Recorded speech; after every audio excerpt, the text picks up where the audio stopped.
Et le match est ouvert, à la fois dans le Val-de-Marne et dans l'Allier, où nous pouvons maintenir, j'ai envie de dire, des majorités de gauche progressistes, parce que c'est aussi de cela. La vraie gauche, parce qu'on l'a entendu un peu pendant la campagne. Des majorités départementales de progrès, parce que nous sommes passés à côté d'une petite idée qui était quand même centrale au cours des dernières semaines, c'est la nature des politiques publiques départementales à mener.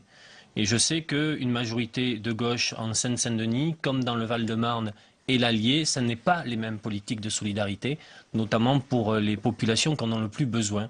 Et après, il y a en effet la question d'un rassemblement à gauche. Moi, j'ai trouvé malheureusement, mais peu doit mieux faire, j'ai trouvé la première déclaration de Jean-Christophe Cambadélis un peu crépusculaire sur les signaux qu'il faut envoyer aujourd'hui à l'électorat de gauche. Oui, pourquoi ? Parce que quand il y a une telle grève des urnes, parce que je ne me satisfais pas, moi, du petit soubresaut en termes de participation, ça reste quand même une crise politique de très haut niveau. Première chose. Deuxième chose, quand on sent de telles fractures dans l'électorat de gauche, qui ne demandent qu'une chose, c'est se rassembler, au final, mais sur des solutions de gauche.